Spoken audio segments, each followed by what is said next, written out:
Okay, cool. And it's time. We are back for another Monday night. That means it's time for another stay at home open mic presented by Barbed Wire Open Mic Series, aka BWOMS. My name is Richie Marrufo, Dead Wall Reveries Online, and I'll be your host and MC for the night. And for 100 of episodes in a row now, I stopped counting at some point. We're back for another show. If this is your first time here, we welcome you. If you're back, we welcome you again as well. This is like any other open mic. If you want to perform, all you have to do is sign up. We still have some room on the list. So if you do want to sign up, be on the lookout for the description on the YouTube box. This, of course, is while we're live. Of course, if you just want to sit in and listen and support, we do have our live chat. If you guys participate in that, that's awesome. Let us know where you're listening in from. Let us know what lines you love. If you love a particular metaphor or image, or if you can connect with the content, or maybe even learn something from the content. So we got Abe Race in the house. What's up? Cool. We're live. So yeah, I will also say hi to you guys if you're on the live stream on YouTube, saying hi. We have a pretty decent list tonight. We are based out of El Paso, Texas, in the U.S. Southwest, but because of the beautiful nature of the internet, we're going to be tapping in with people from all over the country and all over the world. On top of that, this is a platform we want to support everyone's works. We want to make sure that we support. I'm going to encourage everyone to share their social media handles or websites or places where you can support their work, whether it be videos, purchase books, any kind of merchandise. That's what we're here for, just kind of a platform for all these things. Other than that, each performer gets about 5 to 7 minutes to do their thing. It could be original poetry, original prose, even covers, right? A poem cover. If you want to give props or tribute to someone that you admire, not just in the community, but someone that you look up to in terms of their craft, that is also a thing. So without further ado, we're going to go ahead and kick things off as we often do, travel a little bit north from here from us and still sticking in the same time zone at least. We're going to go to Denver and visit our very own lighthouse, Michael Sindler. What is up, Mike? Happy Hey, Monday. good to Happy see you. Happy Happy MLK Day. to you. And speaking of lighthouses, lighthouseriders.org, a wonderful, wonderful resource for any and all writers, all kinds of great stuff, workshops, classes, and events. Can't hurt to just look at everything that's there. You might very well find something that really resonates with you and give it a shot. I'm going to start with a piece that I think is appropriate for today called Shade for Mark Bradford. What was is not what is. Layers pasted and torn back like the scar tissue that never heals. The black skin, resilient yet aching from endless abuse. The cry of pain reaching out to cover the landscapes, broken, cracked, but indelible, even in the face of attempts to obliterate. The charred skin of bodies lynched and left to rot showed these marks, the wild and vicious slashes of floggings and canings as well. And still, no matter how much is torn away, how intense the attempts to obliterate, to desecrate and destroy, there remain patches of proud, pure black, stubbornly holding fast to the canvas of history, refusing to be negated, no matter how denigrated, how dismissed, how denatured, no matter how powerful the tug of forces straining to unlodge them and to pull them from the story, to rip out native tongues and leave a dark pool of silence. But within these dark, inky depths, this black swamp of memory, a song vibrates, carried over burnt loam hills on fragile wings, wispy shadows lacing land with homespun pattern, lending definition and dignity, anchoring chords of hope, notes of defiance, and resonating tones of resilient spirit. A song of knowledge decrying that dormant within this world of thin and brittle, pasty and paltry, faded and fading, damned and doomed prejudice, lying in wait in the cool shadow of shade, the soft, pure richness of black will persevere. And I'm going to move from that one to a little bit of personal history. It's called My Mother's Wardrobe. My mother's wardrobe was descriptive and expansive, shifting styles, decades worth of materialized personality, closet after overstuffed closet folded into box after box, donated to a favorite charity, delivered soon after she died. I like to think of that clothing bringing joy to many women who now pull them from closets or bags or cases and wear them. I know my mother's loving spirit would be overjoyed seeing others beautifully arrayed, pleased that she could share them. And one more called Surpass. I miss my cat almost as much as I miss you, but that would be impossible to surpass. I miss the sun almost as much as I miss you, when night is long and cold and I can't sleep. I miss feeling at home almost as much as I miss you, but that would be impossible. You were my home. I miss my heart almost as much as I miss you. It's been hard to find without your light.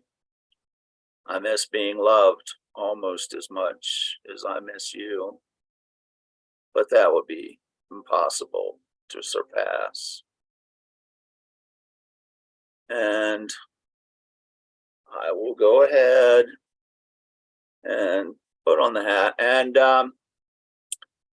I picked a poem, and then I thought, I'm going to do a few that deal with the same thing from different angles. And this first one is an Emily Dickinson poem called A Feather from the Whippoorwill. A feather from the whippoorwill that everlasting sings, whose galleries are sunrise, whose opera the springs, whose emerald nest the ages spin of mellow murmuring thread, whose beryl egg what schoolboys hunt in recess overhead. And this next one is called Whippoorwill, and it's by Ron Rash. The night Silas Broughton died, neighbors at his bedside heard a dirge rising from high limbs in the nearby woods and thought, come dawn, the whippoorwill's song would end. One life given wing, requiem enough, were wrong. For still it called as dusk filled Lost Cove again, and Bill Cole answered, caught in his field, mouth open as though to reply. So men gathered, brought with them flintlocks and lanterns, then walked into those woods, searching for death's composer, and returned at first light, their faces lined with sudden furrows, as though 10 years had drained from their lives in a mere night, and not one would say what was seen or heard, or why each wore a feather pressed to the pulse of his wrist. And I'm going to do one more, and this is by easily one of the greatest lyric poets America has ever produced. And I know that usually when I say that, I'm talking about Dylan, but This is somebody that even Dylan would say this about, the great Hank Williams. I'm so lonesome I could cry. Hear that lonesome whippoorwill? He sounds too blue to fly. Midnight train is whining low. I'm so lonesome I could cry. I've never seen a night so long when time goes crawling by. The moon just went behind the clouds to hide its face and cry. Did you ever see a robin weep when leaves began to die? Like me, he's lost the will to live. I'm so lonesome I could cry. The silence of a falling star lights up a purple sky. And as I wonder where you are, I'm so lonesome I could cry. Okay, thank y'all. Awesome, awesome. Thank you as always. Always appreciate when you get to open the shows. Mike Sindler, everyone, Denver, Colorado, and of course, always repping Lighthouse Writers. We just discovered that one of the co-founders of Barbed Wire Open Mic is faculty, teaches there. So that's always really cool. We always love the connections. Something that I've been saying since we started this in 2020 is how we have these little threads of connection and our spider web keeps growing larger in these ways. So it's really cool. Trent is actually right now, he's doing this great thing that's like a continuing workshop at the Colorado History Museum down the street, where they would go in and there's, into whatever the exhibit is there and write based on the exhibit. So yeah, he's doing good things. That's amazing. That is really cool to hear. Yeah, I love that. Thank you, Mike. Cool. So if you are just tuning in, we are live, and this is our online open mic. We have a bunch of people signed up to share their creative work, and we're gonna go ahead and be traveling all over the place. For example, right now it's been a while since he's been here, and when I check up on him on social media, he's like just doing all sorts of featured readings. He always has really cool photos of himself performing, so it's a treat when he gets to make it in here. Joining us from Sierra Leone, let's go ahead and welcome Supongo. What's going on, man? Welcome back. Good to see you, my friends. Welcome. What's up, Richie? I'm good, bro. First of all, I'd like to say shout out to you for creating and holding this space, bro. Like, you are the people that hold us together. If you didn't create the space, we wouldn't be here, man. So thank you very much. I really appreciate you and I love you for that, mate. Keep it up. What's up, everybody? How y'all doing? The name is Pongo. I'm spoken word artist from Zimbabwe. I also DJ for fun. I also do videos. I do a lot of things. I've won 5 poetry slams. I published my first book last year, Trials, which by its name can actually tell you it was a trial, and that trial worked out really, really well. And I'm really happy about that. And so I'm going to be publishing my second book this year, which is not going to be a trial because we've already done the trials. Now we're doing the real stuff. So I got a few poems, one which I wrote today. The first 4 lines, I wrote them in a clubhouse open mic. They were giving prompts. So I believe the prompt was this year I'm going harder or something like that. So out of that prompt came this. Harder.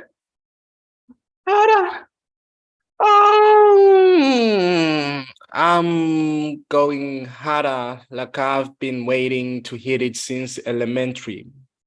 I'm flying higher than praises on a Sunday morning. Hope is good, but I'm certain I will make it this year.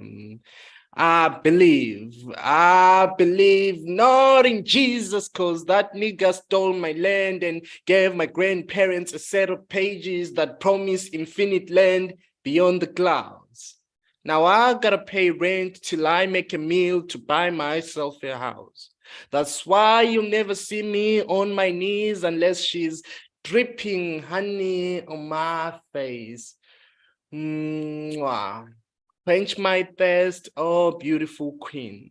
Sit on my face till I run out of breath, then blow me up and watch me burst with excitement. Or is it enjoyment, or is it ejaculament? Oh, you know what? I don't care which meant it is, as long as the bean is on my face. As long as this poetry is buying me plane tickets, I'ma write what I want. Be the voice not only for my ancestors, but the ghetto youths discovering that the system is rigged. I know the politicians won't like what I have to say, so I might end up in a vat of acid, free of this mass of liquid and human existence. I'll finally be able to save the universe. At least that's what I believe comes after death. Freedom to live without bills and transport fees, exploration of creation without fattening another man's wallet. They say it's normal. I refuse to agree. Capitalism ain't normal. Earth can afford luxury for all its inhabitants, but the hunger for power and greed will say I'm lying. Power to you. So let's see. Okay, I'll read is that it? No, that's not it. Okay, I'll read this one. There's this Irish organization. It's called Opil or something like that. So every week they put out like 5 words, and you can submit your poem. And at the end of their calendar year, you can win an award or something like that. So last week I decided to submit this poem. So the 5 words were fit, innate, direction, compete, isthmus. I hope I pronounced that right. That was my first time actually learning about the word isthmus. So yeah, here's the poem. He said he was fit, innate to usher in a new direction. They claimed none could compete with his competence, the ability to root out greed and corruption. But when the sun set and the sea prepared to take rest, the isthmus of deceit unveiled itself as he sought to protect only the elite, while Sierra Leone wailed power.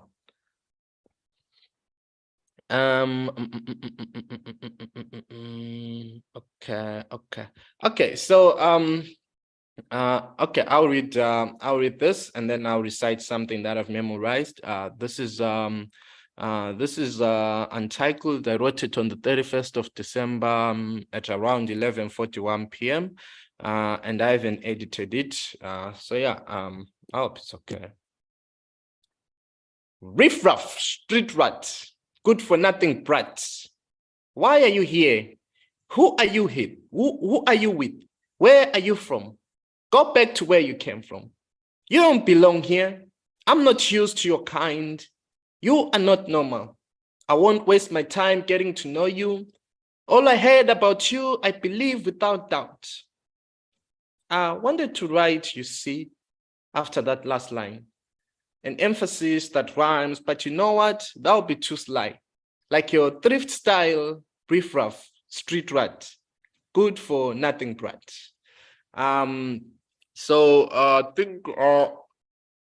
Okay, I'll recite this poem. So this is titled Rebel. It's a bit of my thoughts and how I feel about, how I felt about and how I still feel about the political situation in Zimbabwe. I think I'm gonna take this phone off now from the front of this computer. I don't need it anymore. So it's titled Rebel. I hope I won't forget some of the lines this time. Mute your mics. I want to share a perspective. 400 years of oppression and we still scheming. No, we are not dead. We are alive and kicking. Still working hard to free our people. Staying true to who we are like Kunta Kinte. Covering the scars inflicted on our land by religion. healing the scars inflicted on our ancestors. Luta continua, comrades, the rebellion will end the day we rule ourselves. The rebellion is no longer against the white man, but against the black man who went to war with the white man. Came back victorious, screaming, yeah, yeah, my nigga, we got the land, only to shade between himself and his friends, neglecting the people. See, I don't believe that colonialism ever ended, no. It just changed faces. Do pardon me for not celebrating Independence Day. I was born on November 1897, but no, I wasn't born free. I survived Robert Gabriel, but no, I'm not sure if I will survive the current president, because every day I found myself writing letters to him, asking what he meant by Second Republic, legalizing freedom of speech, but when we speak, they snatch us from our kids and mercilessly beat our bodies, but no, we'll never conform to the system. If we do not change it before we die, trust me, we are going to manipulate it so that the ones who come after us can pick up and continue the struggle until all greed is eradicated. Power to you. Bongo, yeah, love it. Yes, sir. And that is your website right below you, right on your. Yeah. That is my website. Thank you very much, Richie. Cool. Thank you so much. And I went ahead and shared your link tree on our YouTube channel. So I appreciate you coming through, man. Thank you. Thank you. Yes, I love that. And I love when everyone has like their own sign off thing. And I like that power, you know, bringing it back to the self, to the power that we bring in our words. So thank you so much for sharing those pieces. Very powerful. Keep fighting that good fight. Man, we have a crazy list tonight. Next up, we have someone who is to me such an important part of our poetry scene in our area here in the US Southwest, and she's out in Las Cruces, and she's been putting on like her own shows, producing, like bringing poets together and musicians. And honestly, we need more spaces like that where people can go and perform and share their work. And making her debut here after all this time online, which is awesome. You know, even after 2023, we're still getting new people here joining us on the mic. Let's go ahead and welcome the Lizard King, the famous Lizard King. You've been name dropped for sure in the past, so good to have you here. Dope. Thanks for that. Thanks for that intro, Richie. It's hella. I definitely got to give you props. The barbed wire, those Black Orchid days really influenced me a lot, you and Julian. But, not to get on a soapbox about it. Yeah, definitely needing some brush off the dust of performing and stuff. Definitely getting caught up in busy adult life. So I've brushed the dust off of my brain. Yeah, Black Orchid, RIP. And I've been working on some new shit. #new shit.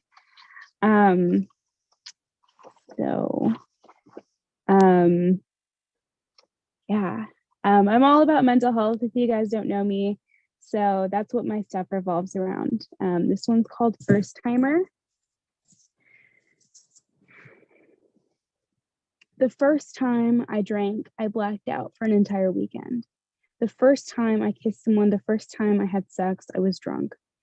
And still, I remember the first time I didn't remember. The first time I agreed to be someone's girlfriend, I was drunk. Sometimes I wasn't sure if I really liked him or if I was just glad that the room was spinning. The first time I ever cheated on someone, I was drunk. And the second. The first time I ever did drugs, I was drunk. The first time I really broke someone's heart, I was drunk. The first time I cut class, failed, dropped out, I was drunk. The first time I ever wanted to die, I was 13. I wished myself into caves, dungeons, and became no stranger to every first time. The first time I took psychiatric medication prescribed to me. I drank it with beer in the morning or sometime before 4 p.m. when I'd wake up. The first time I ever yelled at a friend, I was pissed drunk walking around the campus with them at night. The first time the magic words came out of my mouth, something in me sifted. Hi, I'm Liz, and I'm an alcoholic. Might have been the first time or the first time in a long time that something made sense. Not like The first time we had Christmas without my brother, who we thought it'd be 15 years to hug again. Not like all the other firsts. This was the first time I heard all these different people, old, young, rich, poor, wild, quiet, all of them telling my story. They had some of the same firsts, some different, but I could hear it in all of their voices. We all shared that same fear and then that same relief. Interestingly, it was not the first time I cried in a group of strangers, and it wouldn't be the last. I cringe back to the first time I cried on a bus, the first time I came to work still drunk, all those old firsts. Suddenly, there was a new day and all of these new firsts. The first time I wrote down on paper all these terrible things I'd done and all my hatefulness, only to be met with, we're just human. The first time I went down on a list and tried to apologize and forgive, maybe even the first time I really let myself feel everything, didn't run or hide. I am an alcoholic.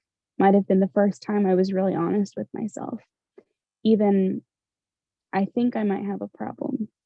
Thinking back to the first time I got my friends and I kicked out of a party, not the first time I drunkenly yelled at someone. Slowly, something started happening.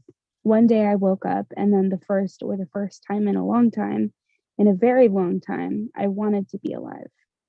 New first. The first time in this new joy, this new day that I felt joy. The first time I saw flocks of doves overhead and felt peace. The first time I felt something like something was looking out for me. The first time in a while, like I felt like I actually had something to give back. The first time the light returned behind my eyes. The first time I used my voice. The first time I felt like there might be a future, might be love, might be hope. God, I remember the first time I cried with joy.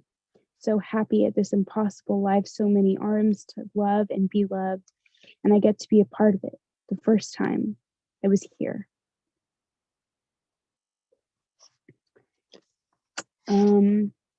Okay. This next one's called Nearly There. I recently had COVID, and that's what inspired this one. My cats lay beside me closer than ever, their purrs competing with the lawnmowers and trucks. They bake their biscuits and nuzzle their little head into my neck or my leg. My throat hurts so bad. I can't speak. I can't speak. I can't say a damn thing. Not again. I'm nearly there, I think. And in a flash, I imagine I really am dying. In a flash, I remember what it was like when I was. It's not the first time my own voice turned enemy. Not the first time I tried to picture the last thing I said to everyone. I am crying so hard I throw up again, and I'm not even sure if I'm crying from the pain anymore, or because now I just miss everyone. Or because what if I'm closer than I thought, and my last words to everyone were just, see you later. My cats interrupt. Mother, feed us. And so I do. Somehow nearly there, and I still have a few more moments to give that love that stretches beyond words, beyond voice, a love so close. My God, I'm nearly there.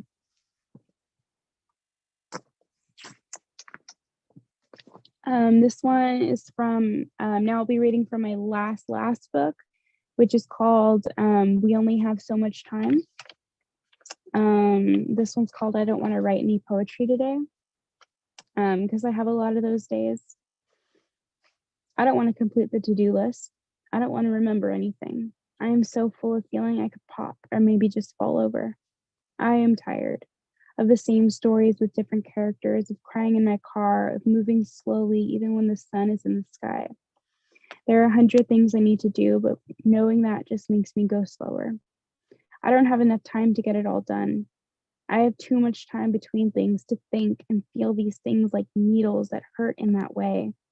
I am so tired of having dinner with ghosts, of waking up in haunted houses. I think real late at night that I too turn to ghost and try to reason with the past, shadowboxing cobwebs until I'm tired again, curl up and cry until the valley coughs up a river, cry until I turn back to desert. I know I can't find solace here. Each one of those memories has grown tendrils. They have crawled up into the attic. I boxed them up and thought the dust was enough to bury them. Let them wither. I made my way up there to see if there was anything worth saving. I saw a few bike rides and trips to the park, a lot of jokes in a computer room. I saw some camping trips and birthdays, some big hugs in different houses with the same food. I can't have the pistachio pudding without peeling off the shadows from all the in-betweens. I see a studio apartment, and that day it rained real hard, and we watched from the window. I sit on the edge of my bed some nights. I turn my head slower and watch the breeze kiss the branches. I come home and the lights are on, and the cats are on the couch. I become all these moments, reach enlightenment as my cat steps right on my belly.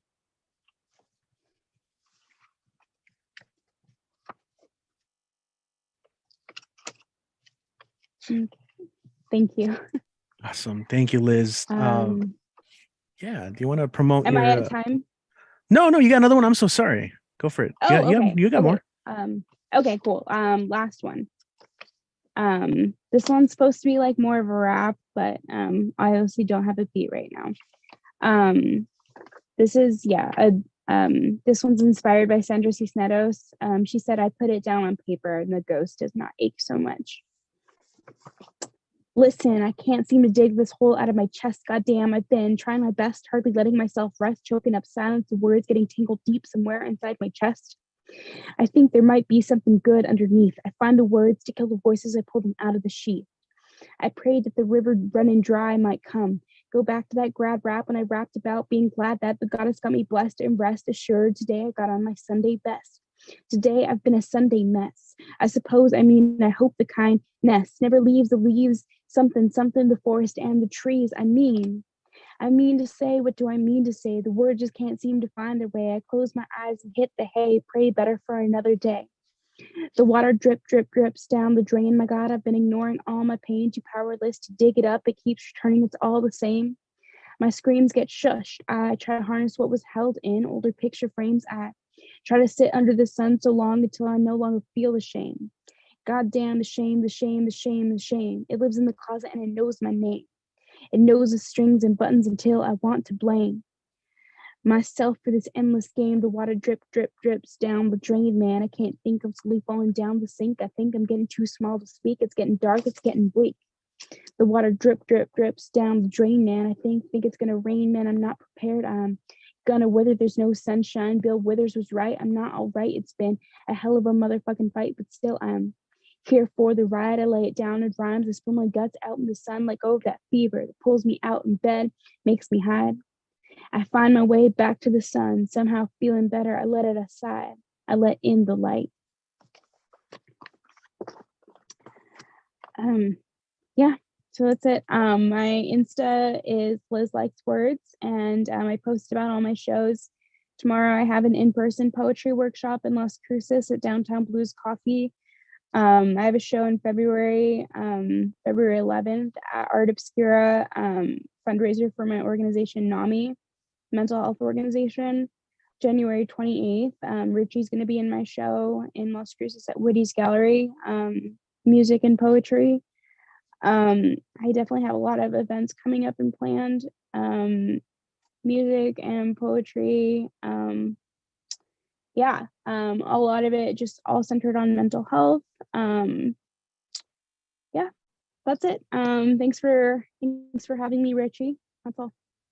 Yeah, right on. Dope, Liz. Thank you so much. We'll definitely see you soon. And now you know this is Mondays. You're welcome to join us whenever you got the free time to do so. Cheers. Yeah, I got some good coffee on a Monday night. But yes, important topics. I really love the way you talk about mental health and the work you do with NAMI as well. And like I said, see you soon. Awesome stuff. Welcome to the online spot. Okay, cool. We're gonna keep going, everyone. We're actually gonna go a little East Coast for our next couple of performers. In fact, we're gonna visit Attica, where our performer is deciding on changing his name. So I'm gonna try it out. Herschel Christofsky is the name he wrote there. I don't even know if he remembers writing that down, but you may know him as Generalissimo Brian Franco. Brian, what is up? Oh, you got the Krostovsky thing right there. Yeah. Yeah, because I'm Oh, not on camera. I've got my my new alter ego, Krusty. gotcha. So I'm thinking about it, but I think that the people who run The Simpsons may do a cease and desist if I did that. So, anyways, uh, Liz, you are incredible. I just want to know why I haven't seen more of you. I need to see more of you, and you need to come to my Cafe Generalissimo on Mondays if that's within your abilities.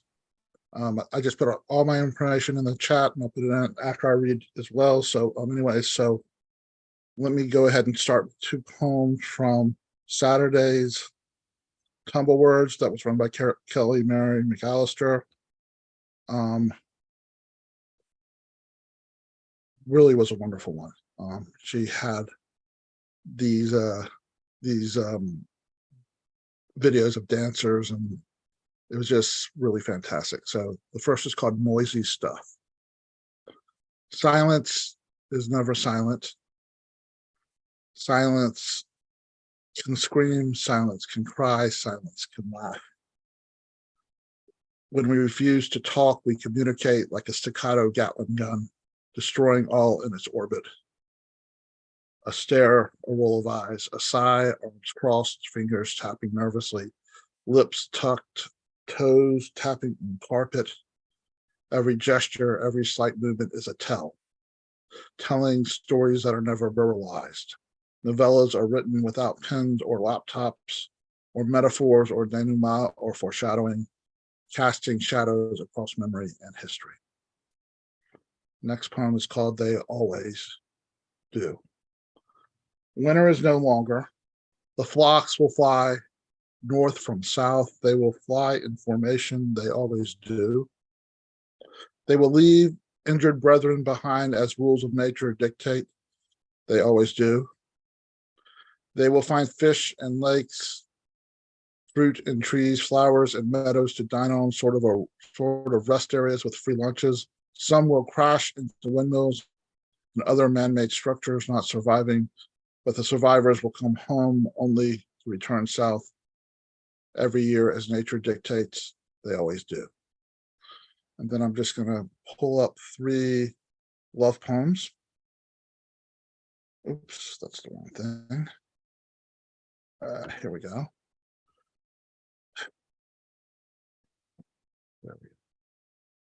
So the first is called Duet.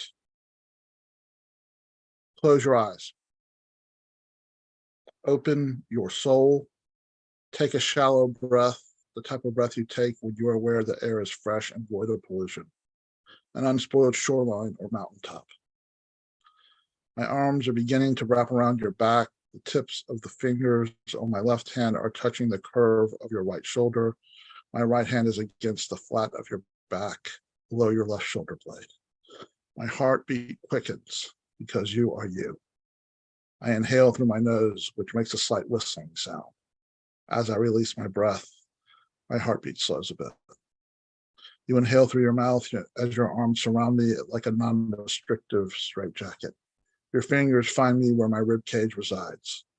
As you let out a soft, exhalatory sigh, I feel your heartbeat through my chest. Its rhythm permeates the atmosphere. We have composed a symphonic duet for flute and harp that can only be heard with eyes closed and opened souls. The next is called Savior. Will you be my savior? Will you be my life preserver? Will you be the one to preserve my sanity? Will you be my lover? Will you be my best friend? Will you talk with me when I won't talk back and know that I am really screaming and crying? May I lay my head on your warm-hearted chest. May I breathe in your skin, your body, your soul, your life breath. Will you make love with me? Will you sleep next to me so I can hear your heartbeat rise up from the mattress through my pillow like a lullaby written just for me? And this poem is a love poem written to a woman named Lurleen Radcliffe, who wrote a book of love poems in 1898. It's called Kiss. I can tell by your poetry you are a good kisser. I can tell by the way you blink during pauses. the way you close your eyes after certain lines, the way you sigh every time you sigh. You are not a fan of sloppy kisses. No, you are a purveyor of sweet, soft, gentle kisses. Even your hard kisses are soft and gentle. When you bite my lower lip, it tickles. When we kiss, the goddess of silence screams so passionately, Aurora Borealis covers her ears.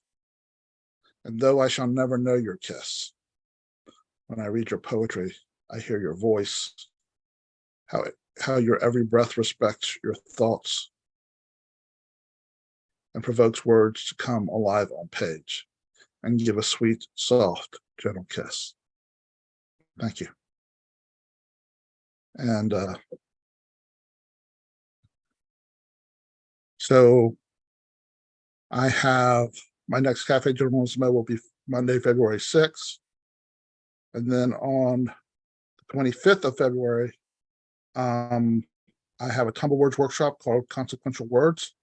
Then, or is it March? I'm sorry, that's March 20. I'm sorry. Gestalt Open Mic is on the 25th of February, which is a Saturday at 4 p.m.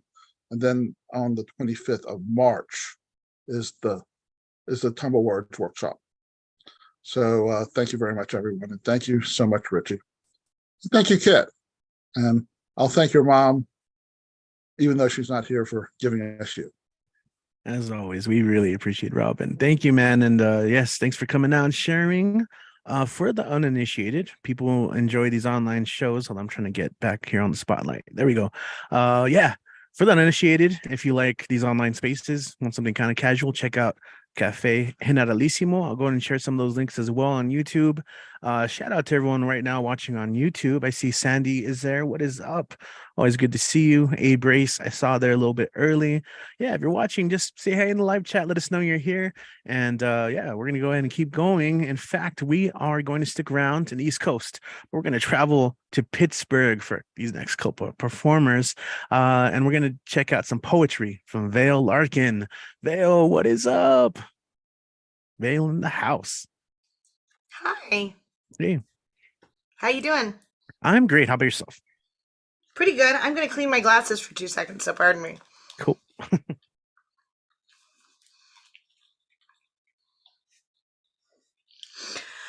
Okay. Yeah, this is Kingston Nolly. He's with me for the week from Chicago. Chicago and Pittsburgh. See, we can work together. I don't know if there's a particular Chicago-Pittsburgh beef, but... I don't think so.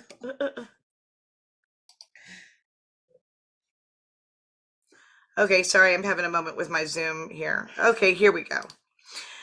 All right. This first one is a set of 2 short poems. Dear Vale, I cannot say that I have often thought of you with love or tenderness before. I know every single mistake that you have made and every time you broke your word, don't I? I saw you lie. I saw when you slashed and lashed out in your fury and broke their hearts with words. I know your jealousy, the way you wish for things that are not yours, are not meant to be yours. I see how you cry when the night comes and wish you were anywhere pain isn't each morning. I know how your mind drifts back to before you were broken and life was meat and blood and real. I see how you put on your faces to show them you're brave when you're not. You never have been. Dear Vale, you are so weak and fearful beneath the shining masks you wear. Will they see you now? Dear Vale, it isn't true, you know. It isn't. You're not a mythic monster. You're not death. You're just someone fighting upstream all the journey, because that's life, that's breath, and you can't stay in one place or one body for longer than right now and now gone. It's all moving and flowing, flying to pieces and reshaping itself each split second. We hurtle around stars, around black holes. We flow through our universe in millions of ways, and nothing, no, nothing could be the same. You are not lost, because every stream is unknown, unknowable, and you cannot judge your present by your past, because nothing is left where you set it, and neither are you. Mistakes happen, and you try not to make things the same in the future because you know that sameness is death, is the monster at the end of the journey, because life is the deep, blind current where we all find our futures in ever mysterious ways, little gods swimming.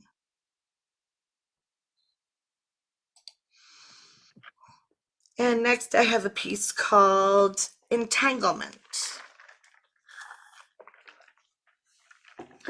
And this is a piece about, unrequited love and distant relationships and quantum mechanics. It's not possible. Entanglement requires companions, paired particles or more. Your path is not moved by my movement. I inhale, you might do anything at all. You breathe out or in, incidentally, or hold it, as I have never been held. What twisted physics is it then that stops me when you stop, that synchronizes my heartbeat to the rushing of your blood, your gasping breath catching in my throat, your awareness motion at a distance, eerie and inexplicable? When you flicker out of my existence every so often, my trajectory falters, sudden friction, inertia. I cannot see how anything of my momentum would move you, even your next step. We are not entangled. I simply lack energy to return to my pure state.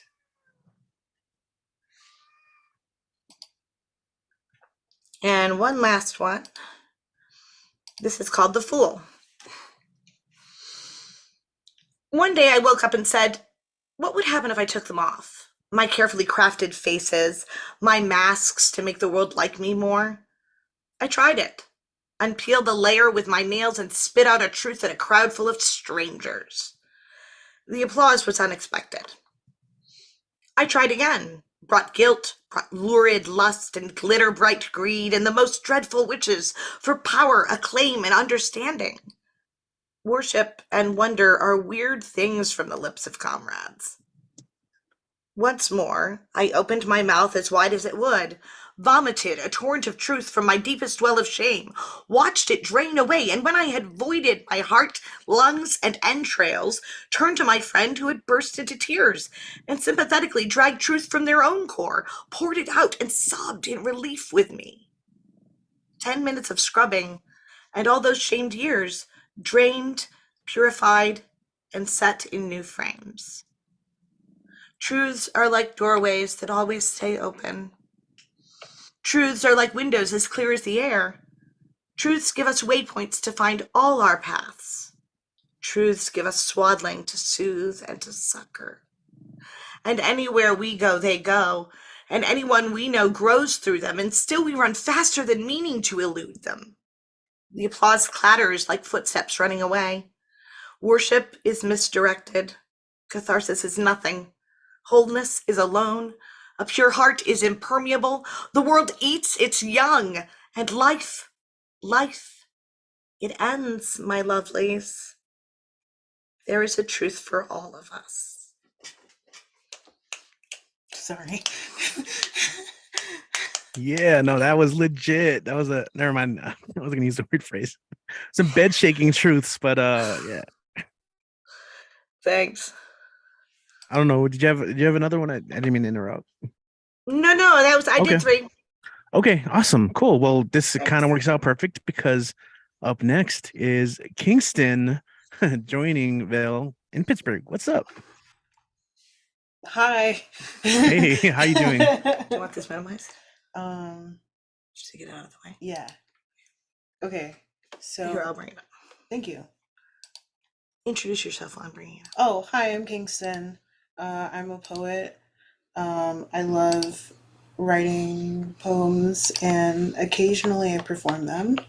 I think I have 3 tonight. Let me confirm. I really space out my poems a lot. I have 4 poems, but 2 of them are short, so. Okay, let me Just a technical difficulty. I need to zoom. You need to zoom.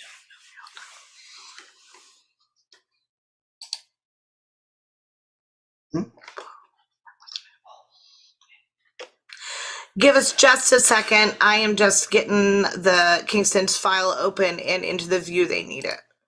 Oh yeah, my bad, my bad. No, my bad. It's all good. Is that okay? That's great. Okay. Thank you. Okay. Scout.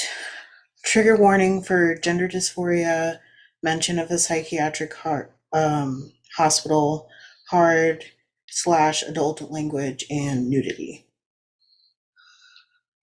My name is Scout. My grandpa called me that. He took me fishing and taught me how to play ball. He accepted me, except he wasn't real. My name is Scout. My legal name is one thing, my chosen name is another. I didn't tell the nurses because I knew they'd get it wrong. My name is Scout. When they asked what my friends called me, I said, call me Scout. I didn't have any friends. My name is Scout. I thought that otherwise the nurses would see my real name and say my dead name, so my name is Scout. My name is Scout, 5 foot 4 inches of manic nuisance that had to be medicated to hell. Hell was mint green walls and off-white floors, knowing only what the paramedics told me, which was the name of the hospital I was going to. And I remember telling them my name is King Cunt. My name is Cunt. I wailed in the shower, disturbing the peace, cold tiles scalding my bare skin. My name is Cunt. I am in a psychiatric hospital. Again, I have to get out. I have to repeat everything that I did last time. I have to. Nurse T is at the door.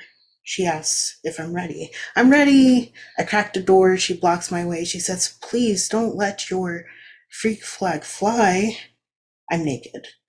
I'm ready. I'm ready. I'm ready. Scout. I'm ready. I'm ready. I'm ready. Scout. I look into her eyes. Her worry is my worry. I pause. I whisper. My name is Kingston. Please help.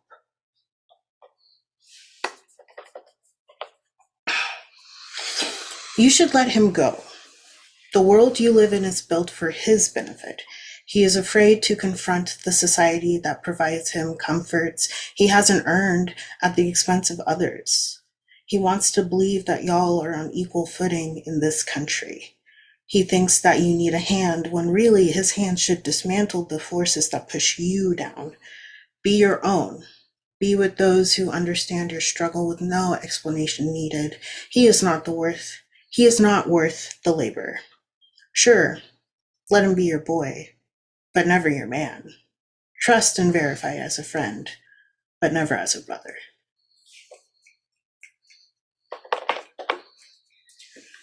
It's not your fault. Trigger warning for emotional abuse and physical abuse.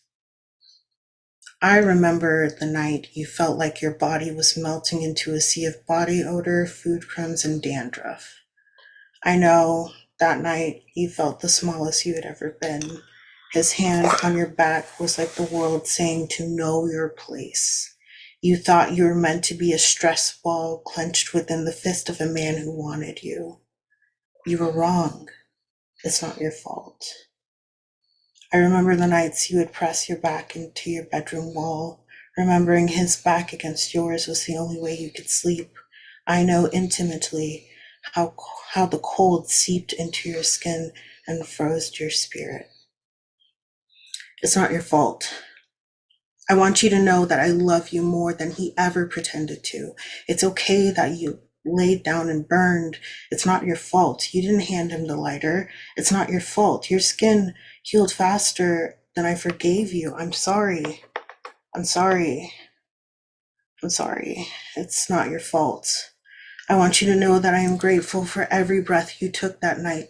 Your breath fueled an internal fire that burns to this day. I am thankful that you cut ties with a toxic man. Thank you for carving out a piece of your heart and laying it to rest.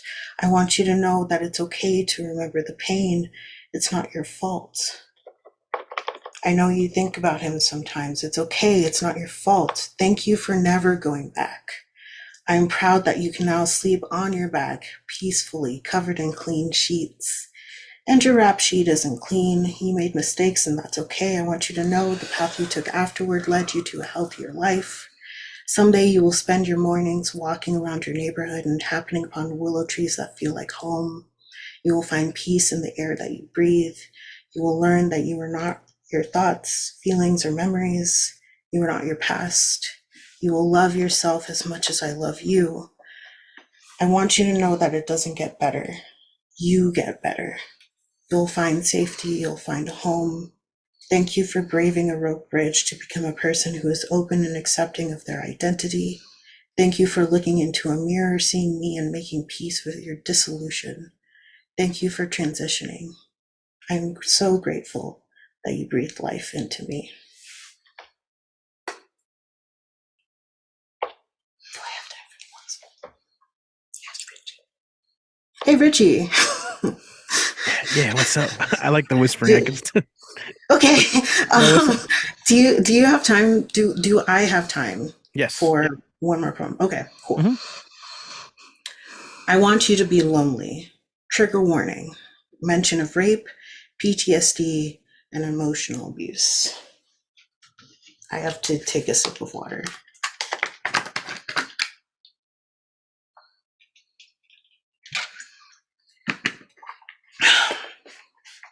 Years removed from that sea of crumbs, dandruff, and body odor, I listened to the song Concrete Wall. I wonder, you traumatized me. Did I traumatize you? I need to stop gaslighting myself about us. You victimize me. I'm a survivor. You victimize him.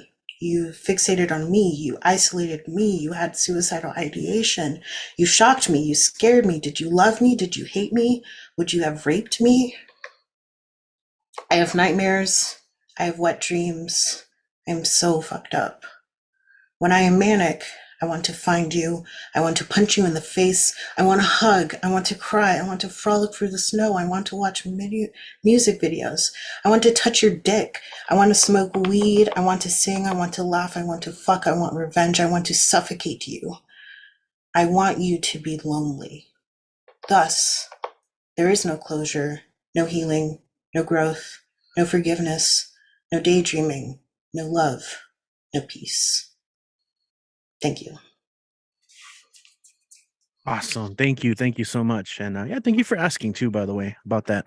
Yeah. Do you have social media or link tree that people can follow as well? You can follow me at king.nolly on Instagram, and someday I will have a link tree. I'll let y'all know. All right. Awesome. Thank you guys for joining us tonight as well. Thank you. Thank you. Cool. Let's see.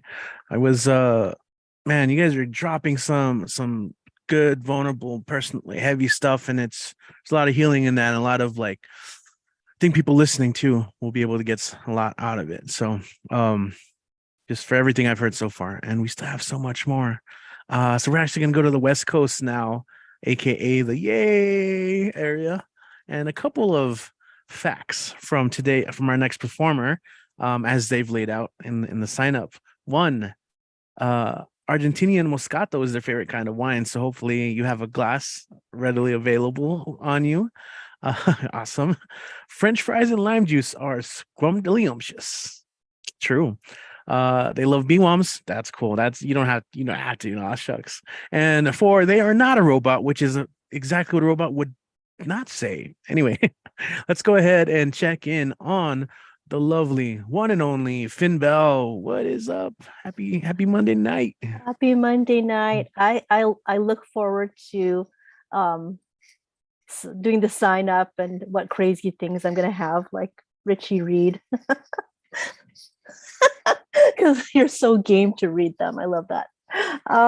So I I've been trying to do haikus and tanka daily, so I'm gonna share some of them with you guys, and then share a borrowed poem. Yeah, so I hope I didn't share these already.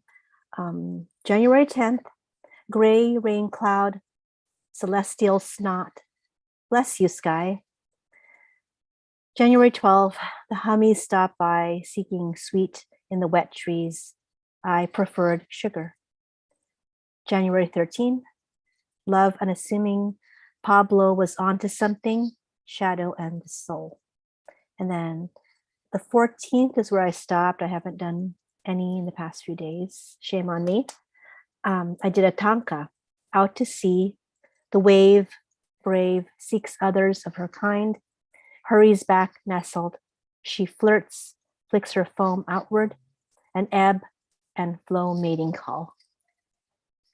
And then I just want to share again a poem. I think it's kind of a good one to share today.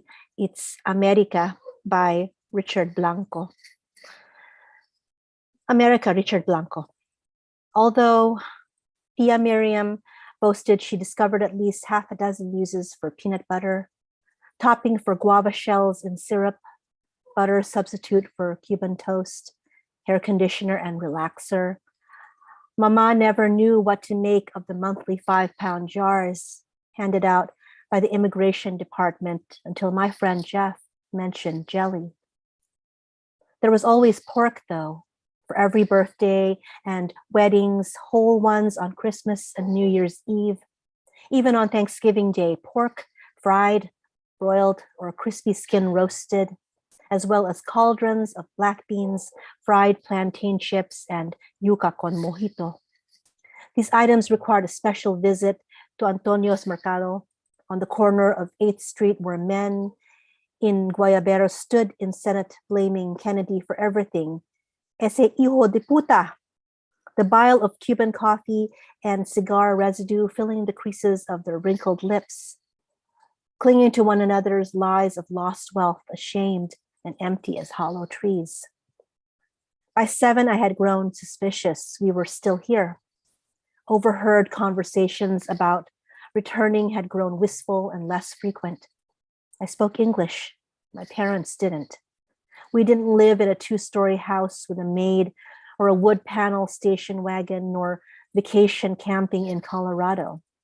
None of the girls had hair of gold. None of my brothers or cousins were named Greg, Peter, or Marcia. They were not the Brady Bunch. None of the black and white characters on Donna Reed or on Dick Van Dyke's show were named Guadalupe, Lázaro, or Mercedes. Patty Duke's family wasn't like us either. They didn't have pork on Thanksgiving. They ate turkey with cranberry sauce. They didn't have yuca. They had yams like the dittos of pilgrims I'd colored in class. A week before Thanksgiving, I explained to my abuelita about the Indians and the Mayflower, how Lincoln set the slaves free. I explained to my parents about the Purple Mountains majesty, 1 if by land, 2 if by sea, the cherry tree, the tea party, the amber waves of grain, the masses yearning to be free, liberty and justice for all, until finally they agreed this Thanksgiving we would have turkey as well as pork. Abuelita prepared the poor fowl as if committing an act of treason, faking her enthusiasm for my sake. Mama set a frozen pumpkin pie in the oven and prepared candied yams, followed instructions I translated from the marshmallow bag. The table was arrayed with gladiolus. The plattered turkey loomed at the center on plastic silver from Woolworths. Everyone sat in green velvet chairs we had upholstered with clear vinyl, except Tio Carlos and Toti, seated in the folding chairs from the Salvation Army. I uttered a bilingual blessing and the turkey was passed around like a game of Russian roulette. Dry, Theoberto complained and proceeded to drown the lean slices with pork fat drippings and cranberry jelly. Esa mierda roja, he called it. Faces fell when Mama presented her ochre pie. Pumpkin was a home remedy for ulcers, not dessert. Tia Maria made 3 rounds of Cuban coffee, then Abuelo and Pepe cleared the living room furniture, put on a Celia Cruz LP, and the entire family began to merengue over the linoleum of our apartment, sweating rum and coffee until they remembered it was 1970 and 46 degrees in America. After repositioning the furniture, an appropriate darkness filled the room. Gilberto was the last to leave. Thank you.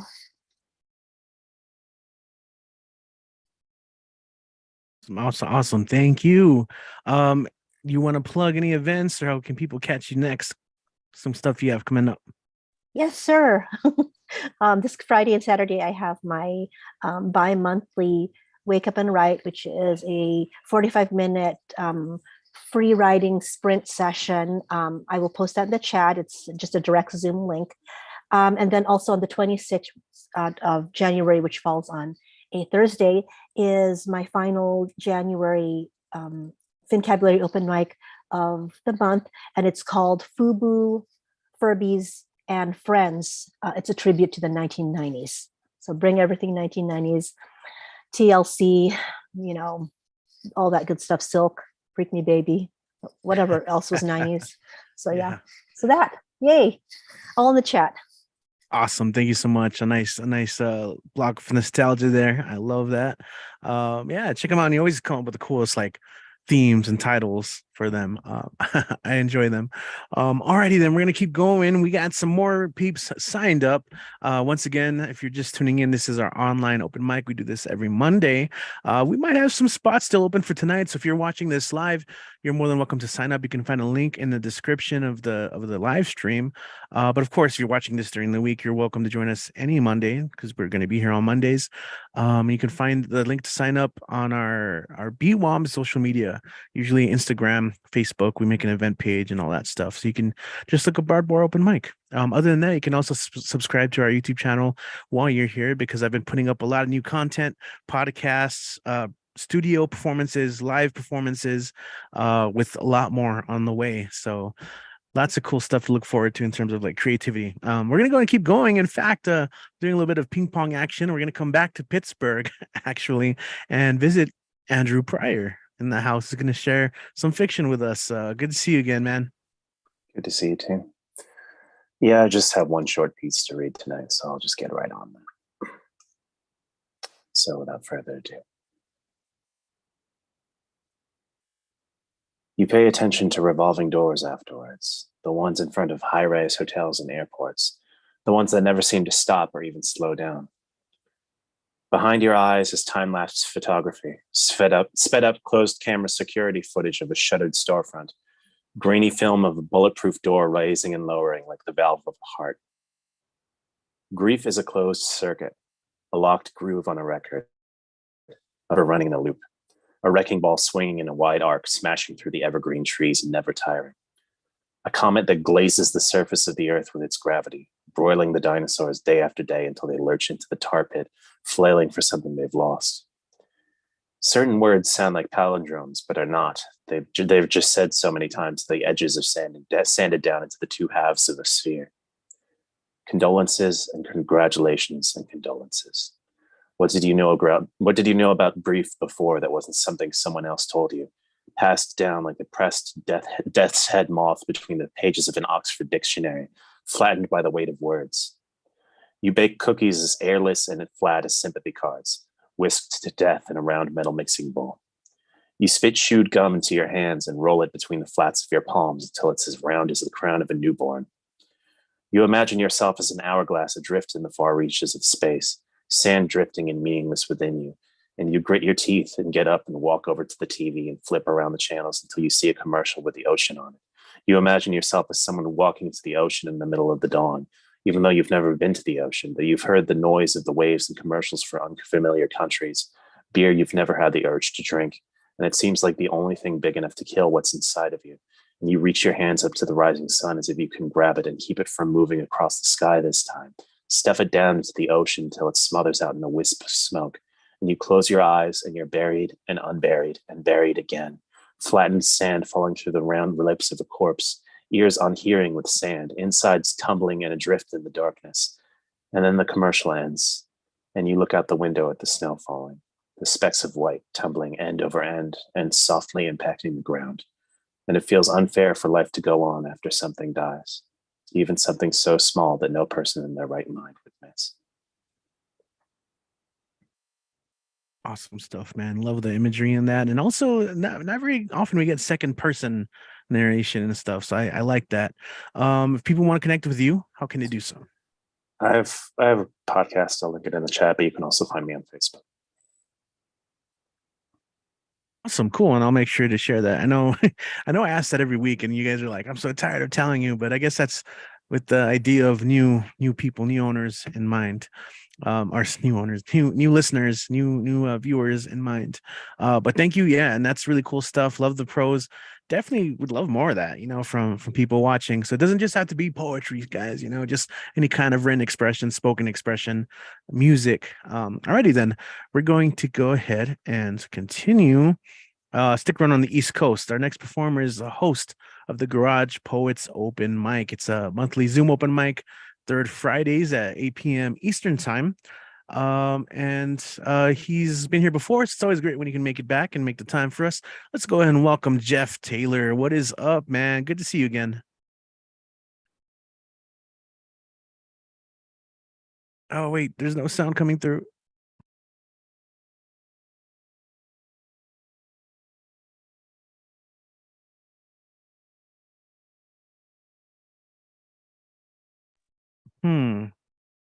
Not getting anything.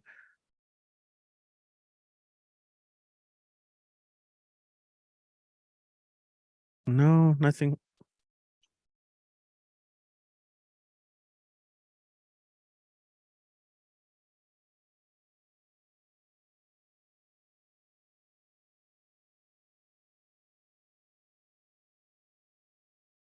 No, I still can't hear you. That's strange.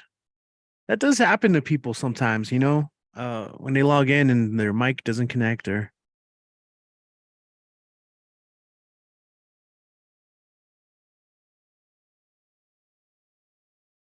The mic check 1 2 1 2.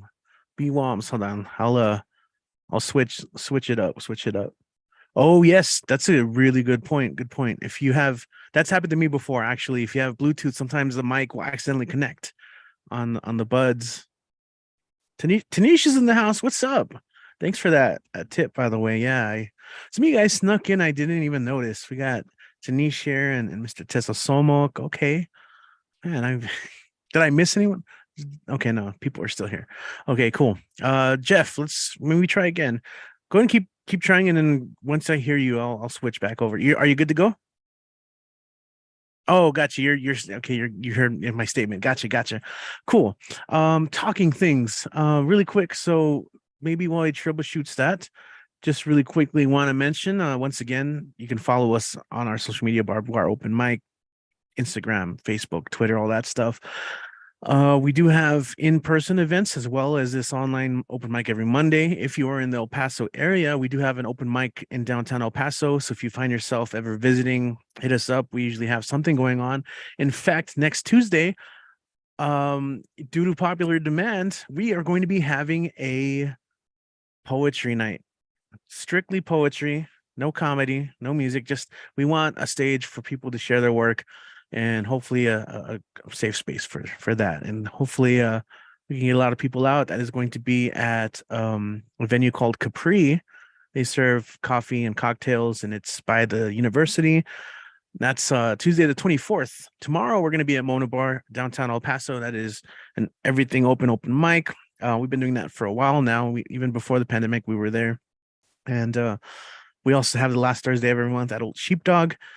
And what else can I say? Be on the lookout for that kind of stuff. We're always looking for new performers, or not even just that. If it's okay if you're shy, that does happen. But honestly, even just like an audience, a crowd to come out and hang out and have a good time, because it's usually a good variety show.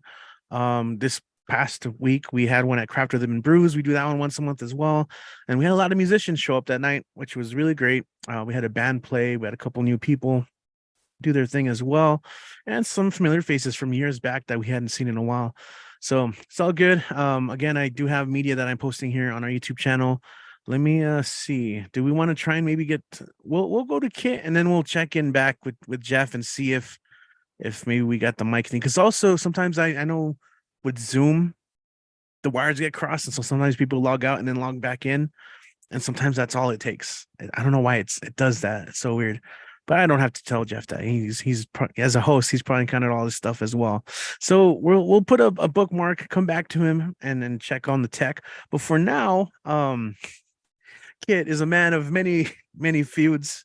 In his bio, he was writing about how he beat the current Jeopardy champion at bar trivia. And probably pissed about it, but I know he was also currently really enjoying the results of the football game right now, and Brady's demise. You all know him as Mr. Monday Night. Let's go ahead and bring up to the stage Kit Wren. Go and do your thing, man. I have many enemies, and they are powerless against me. Isn't that the dream? Okay.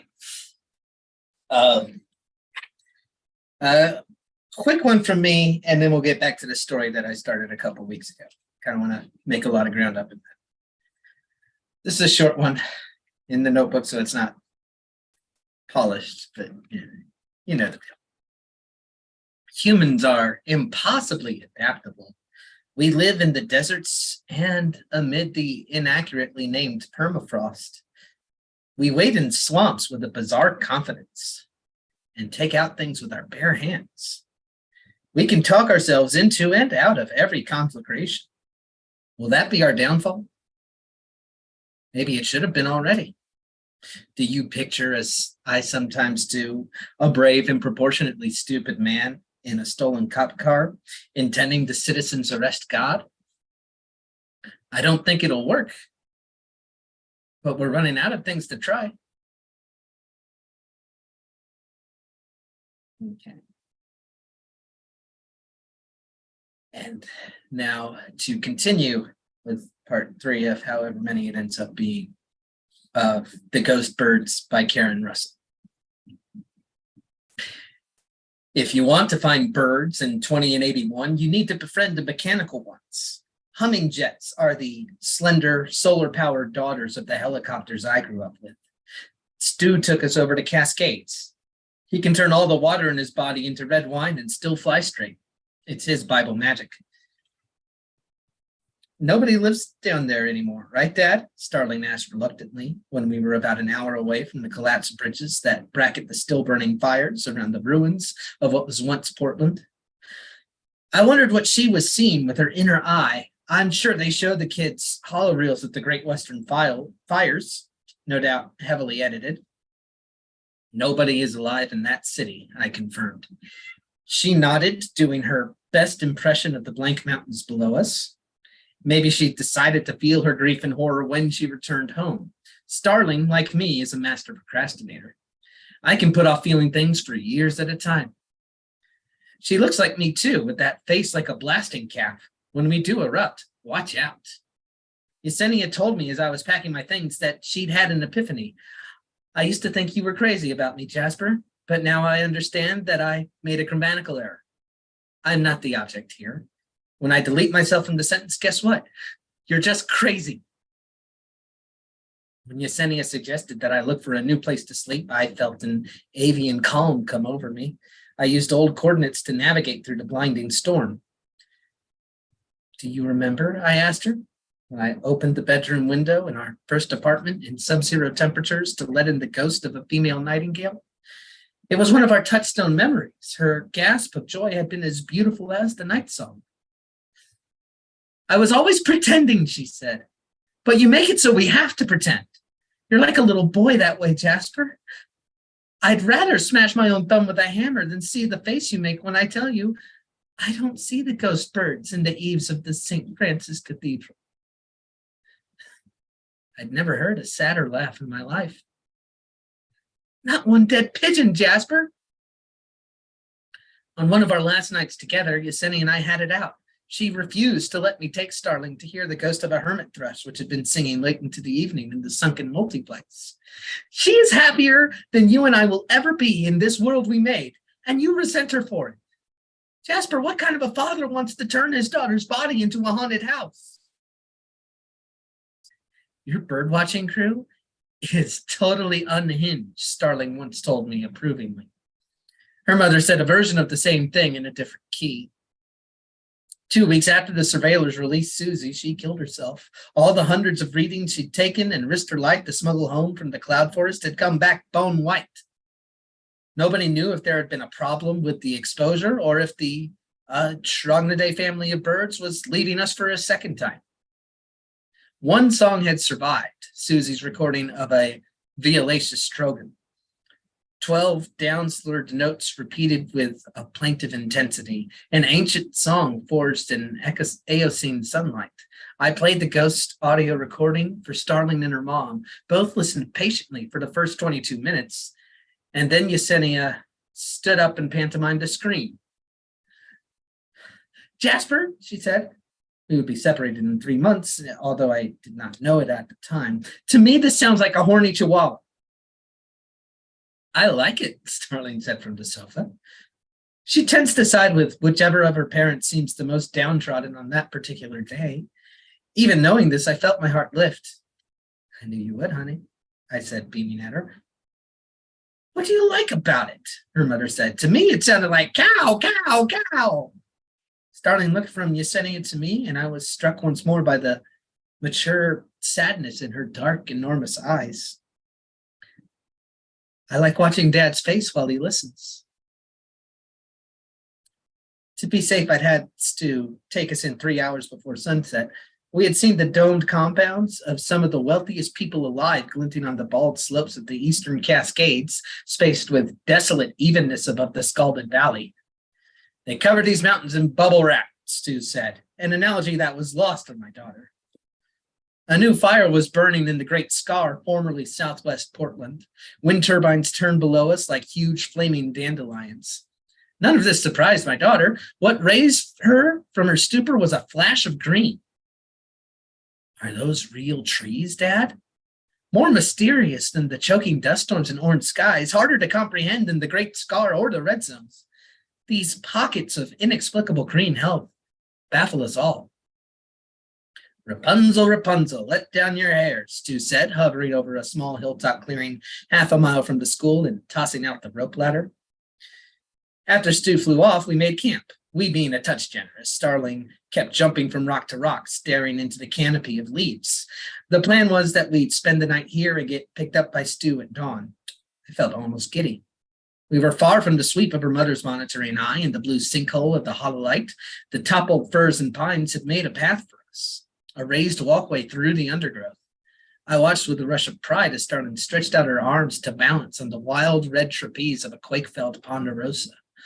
When the carbon sinks of the world's forests began to burn, exhaling centuries worth of carbon in a protracted death rattle that continues to this day, millions of birds were dispossessed. Now the ghosts return to nest in their old homes. With the right equipment, you can sometimes hear them, even in the domed cities. Often a ghost sings for months and never materializes, and a paranormal birder must make the identification from sound alone. This is a skill that I hope to teach Starling. Not just the waiting and the listening, but the openness to revelation, which is another way of saying to being wrong about what is possible and true. I think that's a good place to leave off for tonight. Cool, man. You even got the kitty love tonight. I know Rob's in Mexico, Yeah. so yeah, she had to get her screen time. The animals have had to turn to me for second. Cool, man. Sleep like a log too.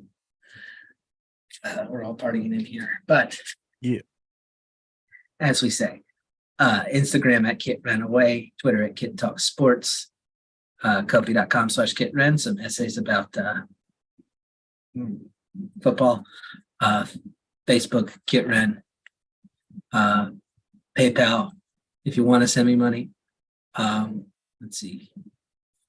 And Tumble Words this Saturday will be a local friend who's been writing with Tumble Words since 2009, Maria Perez. And so she's prepared a short film, and the prompts will come from that.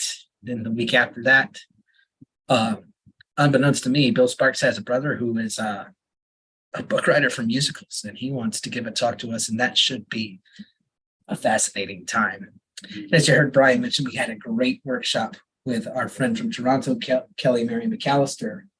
It was all about the dance, the choreography of Crystal Pite, who works in with Royal Dance things up there. And if that sounds interesting to you, she made her PowerPoint available for all of us to download, so I can send the prompts to you if you feel bad for missing out.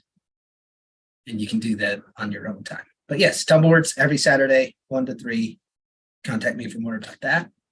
And stick around because we got some more great people on this here YouTube. Oh, and I'm hosting this next week. I'll be the host, and Richie will get to relax and push buttons. Oh, I love that. Thank you so much, kid. always happy for a reprieve. I know we couldn't do tonight. Tonight was playoffs, you had to. Wait, is next Monday playoffs? I don't know. Okay, I don't know. We'll look. It won't be on Monday. There's a Monday yeah. game tonight for some reason. So yeah. Cool. Yes, Tumblewords Writing Project on Facebook. Go check it out. You can, like I said, you can ask Kit as well. Hit up those workshops if you guys are looking to get some writing done. If that was your New Year's resolution, if you do those kinds of things and you're like, you know what, I'm going to write more, then that's a good place to start. Tumblewords, go hit them up. All right, now we're going to go ahead and get back to Massachusetts and try again. I think we're good this time. So let's go ahead and welcome back on the stage, Jeff Taylor. What is up, man? Not too much, Richie. How you doing? Great, excellent. Thank you. We're here. Yeah, I had my dog was on my lap earlier. We listened to everybody else, and he knocked something else out. The mic line he knocked out because I had checked that I had good sound and video when I logged in, but the dog. So yeah, I get a poem that was an old poem that has been since updated, but and the update was inspired by the Garage Poets community. When the pandemic first started, that is when the Garage Poets started, and we would do a lot of free writes together. And this spawned from that. It's called The History of Projection.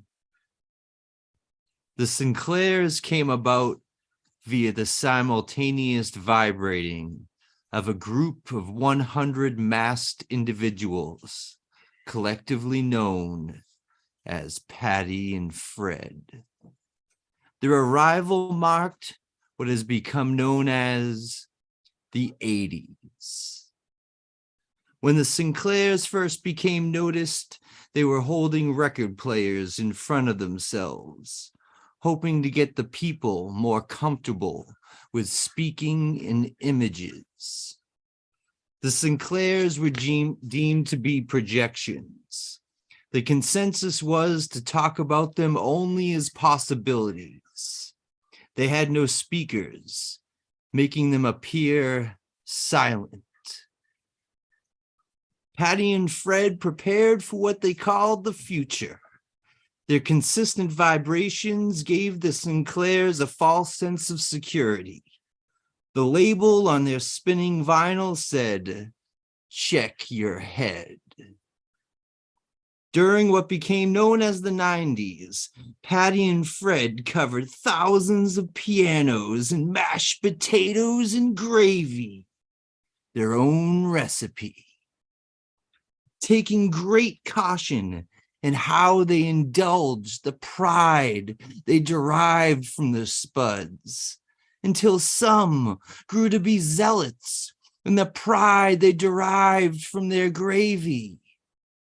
This shift in consistency caused the mass collective to split into waves consisting of 5 Patties and 5 Freds, bringing about an era of phase cancellation we have learned to refer to as the aughts. During this time, the resulting sound from the wave vibrations flipped phase with each other, resulting in the Patties and Freds being unable to hear. This time alone provided the realization they harbored the editing capabilities necessary to shift their vibrations milliseconds into the future, pulling the waves just far enough apart to be heard. they would go on to develop what has become known as dissonance. Not being taken seriously had its advantages. Not being seen as anything more than possibilities, the Sinclairs had time to develop their projections without arousing suspicion. The Sinclairs subtly appeared in the surrounding environment by establishing themselves as minor celebrities, becoming backup singers and mayors, weathermen and third base coaches, more and more inserting what have become known as memes into the things people take for granted. The Sinclairs honed their skills, outlining the full spectrum. They met by the hundreds, convening in secret institutes, appearing to be old age homes and wind turbine factories. The Sinclairs codified their ideals, collaborating on methods of incorporating their projections into the hearts and minds of the people.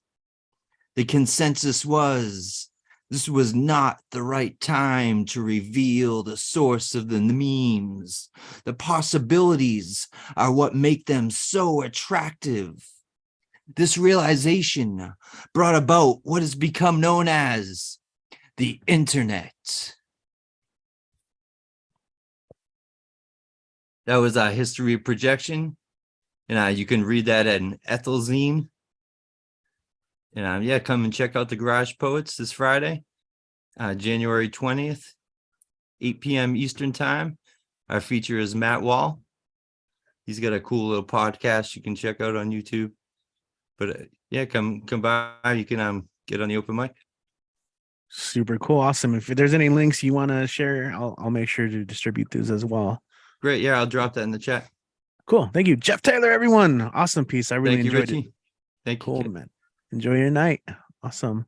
I got to make a point to make it out to one of those pretty soon. Okay, cool. I'm looking at our list here. We still got some peeps, man. So you know, we got it. It does look like a fun time. I hear great things, you know. Let's see, where are we? Oh yeah. So Jefferson, Massachusetts. We are gonna come back to El Paso really quick. And we got a spoken word poem from Alan Martinez. Alan, I haven't even seen you here. Oh yeah, you are here. Okay, cool. What is up? Are you here with us, man? Yeah, I am. How you doing, Richie? How you doing? I'm well. Good to see you, dude. Heck yeah. So for tonight, I'm just you can hear me, right? Yeah, you're good. Yeah. Okay, good. So for tonight, I'm just gonna do 3 poems. 2 of them are gonna be from from a book that I've been working on. I said I was gonna write a book like forever ago, and I finally got around to actually doing it, and it pretty much writes itself. I guess I was it's been a lot of birds. It's had a lot of bird poetry, but I've been trying to push it that way to where I kind of have a nice theme going and just something I can work with, and for the most part it's been coming up pretty good. So I'm gonna do two from those, and then two from my book where Crescent Doves Gawk is the name of it. Where Crescent Doves Gawk. So I'll see what I can make with that. So I'm gonna do 2 from there, and then I'm gonna do a spoken word poem that I wrote recently. And then I guess I'm gonna just start with the spoken word. I haven't figured out if I should do the spoken word last because it has more energy, or if I should end on the somber note because it's because it's sad, I guess. But I'll just do this. I'll do the spoken word poetry. Or actually, no. Let me do it. So this one is called Flight of the Birds. Flight of the ... birds. Birds fly a little too well. Birds fly, but oh, what the hell. I've seen a bird fly a couple dozen times and nobody fell. See, birds do fly all the time, but they're better when they don't. They walk right up to you and give you that side eye and nothing else. They walk right up to you and don't expect any goodbyes. But when birds scatter, that's a different thing. They've prepared their wings. They sat by and waited patiently. So, of course, birds fly well. That's what they do. They sit by and wait. And then that's that one, Flight of the Birds. It's supposed to be like Flight of the Conchords. But I haven't really, I know of Flight of the Conchords, but I haven't listened to all of their music. I've listened to music, but I haven't listened to like all their stuff. So don't hate me there. And then this one is called Little Cherry Drop. Little Cherry Drop. Little cherry drop made a red noise above the window. Little cherry drop made you remember why they stuck it in the toilet. Little cherry drop took me down to the attic and made a ruby noise like a rainbow. Little cherry drop found and hit the ground and had to find its way out. Cherry drop. And then that's that one. Or that one is Little Cherry Drop, excuse me. And then this one is a spoken word poem that I wrote last night. I didn't finish it, but hopefully I can like try and like hopefully I wanted to come back to it and see how it works. So this one is just called Happy to Be Back. Happy to be back. Oh, that's another thing. That's another thing is I start a lot of my poems like I start the happy to be back and then I start happy to be back again. I need to figure out like a transition into it, but okay. Happy to be back. Happy to write the things I shouldn't, knowing that I need something clever to say, and it's somewhere buried deep between syllables and buried in island sands too far for me to reach. Happy to be writing, or maybe I'm happy to be writing because I know I'm gonna find something. Clearly trying to clear away the white pages till I come across something nice, like an avenue worth exploring, some place to rest my head, a pillow that's broken in but still firm, still firm. I know that I'm happy the more I learn, so I stay learning about how I can breathe again or some more than I did last time, how I can use AABB so frequently without having to see. I know that the more I write, the more it feels like this is my time. And then it doesn't get more complicated than that. It makes me feel like I can rap, which is saying a lot considering I can, which is saying that I'm happy when I can't, which I don't know. So I try harder and write something that makes me feel sad, but only for the moment. And I've said it before, but time is fleeting.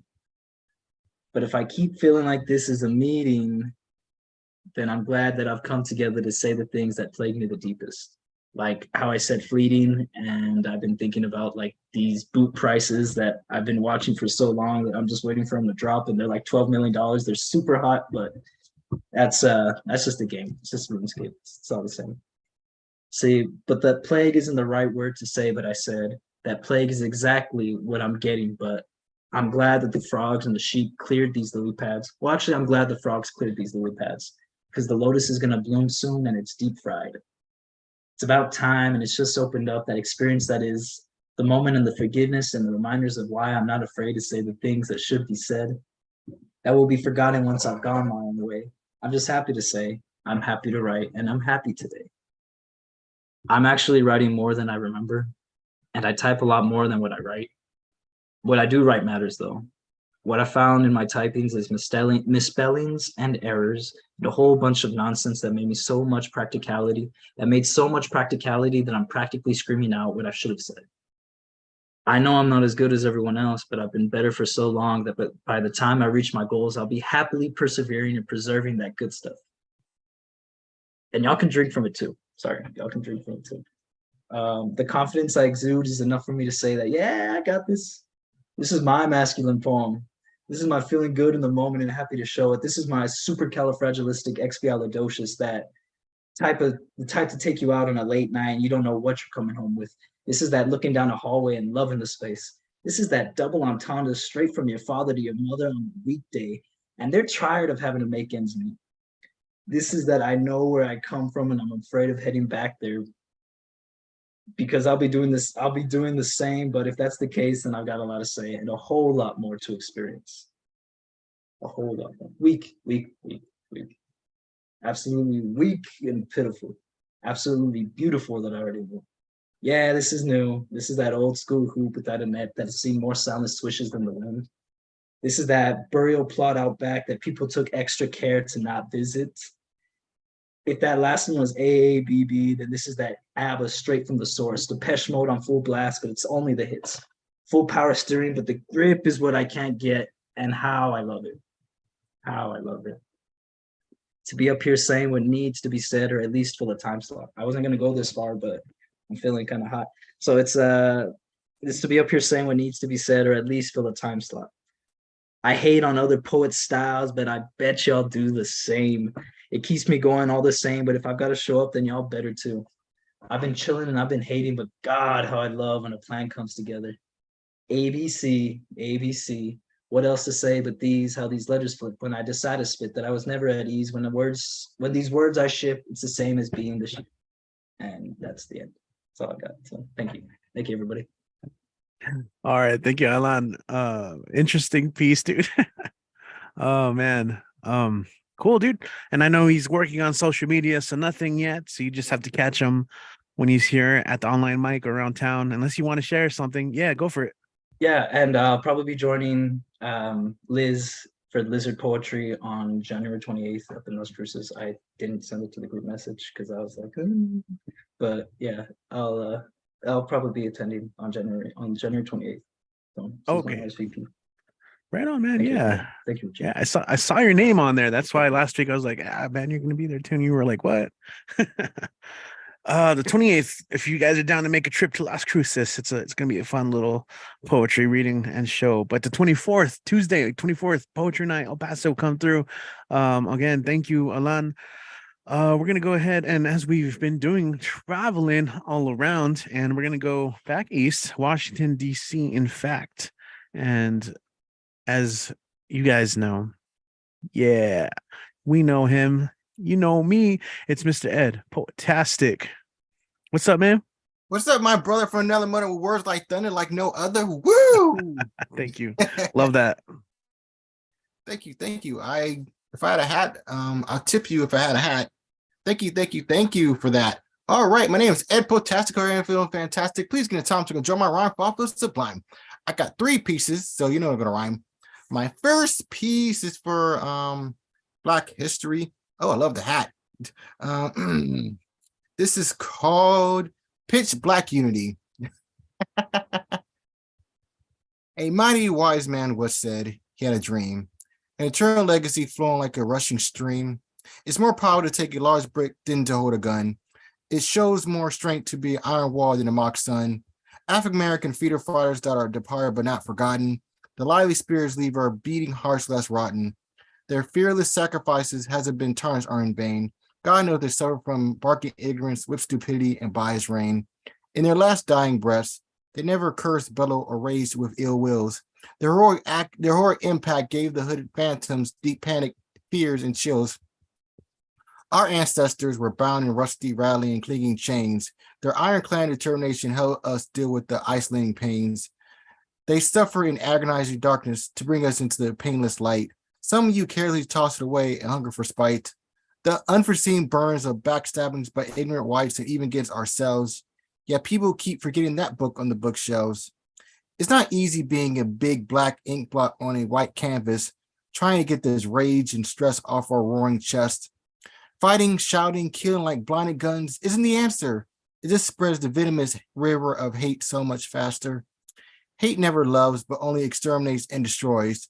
Please be mindful that we're human beings and not mindless toys. Bitter vengeance is a dish left freezing cold. Is it really satisfactory to deliver punishment sevenfold? It's easy to build instead of burning bridges. Everyone knows it's better to heal than to dig ditches. It doesn't matter if you're red, black, or white. Let's bear the hatchet and fight the good fight. There's strength in numbers, so let's become an enormous radiant sun. Let's make our voices, struggles, and powers as one. Black history isn't supposed to be celebrated in just 1 month. Let's give ancient white bigotry one dynamite punch. Thank you very much. And here's another one. This is called Gray Eyes. Love your color. Please don't hate. Love it as your sister, mothers, or brothers. Stop the minds debate. We need one another. Some not minds need an update before the end of slaughter. On our skin, we can relate. Accept us just like clear water. It's like the brownies you ate. Please don't turn into a monster that will demolish the state. The American way, you imposter. This way wasn't so great. Please, no more poor corpses on altars. Only you can blind your fate. Don't be front news for the reporters. Ignorance is a state of mind, not a trait. Stop with these pointless inner borders. All this ignorance and hate, you'll stay overweight. Please don't be someone's murderer, but a supporter. Love and acceptance, A more peaceful life awaits. Okay, hope you ever like that. Woo! And I got one more for an encore forevermore. And I tip my hat off for you. I'm sorry, my invisible hat off to you. This is called Soothing Self-Care. Breathe in, breathe out. Good in, bad out. Peace in, hate out. Calm in, anger out. Light in, dark out. Bliss in, chaos out. Serenity in, trouble out. Fun in, sad out. Love in, neglect out. Fire in, smug out. Faith in, doubt out. You in, imposter out. Thank you so very much. Man, that was awesome, man. I love that one. You in, imposter out. That's great. What do you have going on? You hosting anything, any events or anything that you want to promote? I want to promote this wonderful open mic that makes a nice such a delight in every wonderful spotlight or in the twilight. I'm kidding. Well, not really. I had a feature that was far back, but it was great. It was great. But if you want to follow me, please feel free. You mean the feature you didn't show up to? Oh yeah, Dan. Ooh, Man, what's up with that, man? Like stiffiness? Oh, you're talking about the feature for I showed the feature for Hearts Home is where the heart is on Sunday at 10 a.m. But for Dan, I had a family emergency. I couldn't go, but we're still trying to reschedule. So whenever it comes out, I'll share with you all. So please stand tall and never, ever fall. And please keep breaking those boring walls. Oh, I'm sorry. If you want to follow me, please feel free. My name is Eddie Foreman on Facebook and Eddie Foreman 92 on IG. Yeah, so if you want to follow me, please feel free. Thank you for having me on this wonderful show. Never forget your wonderful glow, and blessings and tidings to you all, and never stop fall. I'm sorry. Did you get it all out, man? It's like flowing out, man. Non-flow. I always think back to when Harry met Sally. I'll have what he's having. Thanks. Yeah, Eddie Foreman there. Go follow him. He's a good friend to have. So, he always checks in and just he's always so helpful, Alrighty then, let's go ahead and keep going. We heard in from our next performer. He was calling him out. But joining us from LA, he just published his newest collection. I Am Not Your Chihuahua. I have it here somewhere. I need to find it. But he's gonna play a little bit of poetry and music, I imagine. Let's go ahead and welcome from Los Angeles. Let's hear it for Mr. Deso Somok. What up? Alrighty. It's good to, Eddie, we missed Eddie at Time to Come open mic. We were all like, yeah, Eddie's coming on. And he had an emergency, so we understand those situations. So I wanted to continue with two more scenes of Magisterium. So we did scene one last time, which is a Calconet scene. Goes to the old temple, and then he meets an old lady who tells him where to find the gods. So everybody okay with that? Yeah. We're gonna do some linguistics dive, and then we'll see how this goes. Exterior, Lake Xochimilco night. Acalconetzi, having left the old Quetzalcoatl's temple, is back in the Chinampas landing in Lake Xochimilco, the southern part, where the water is still sweet compared to the Lake Xaltocan, where the water is brackish. Acalconetzin visits as many of his sellers to ask for red earthworms that he needs for the offering to Xolotl. He also has been looking for the perfect pocho tree, the silk floss tree, where he will leave his offering of worms for Xolotl. It was late afternoon, and Tonatiuh, the sun, was starting to descend into the underworld and do battle with darkness, a daily custom.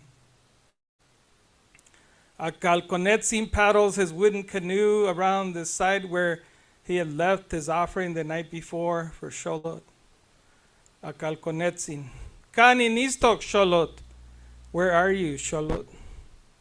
Acalconetzin gently paddles his canoe without pulling the oar out of the water to keep the noise down, and so he can spot the whiskers around Axolot's head. Acalconetzin. Oh great Xolo, kaninistok motequitla uiani intonatiu. Where are you, guardian of the sun?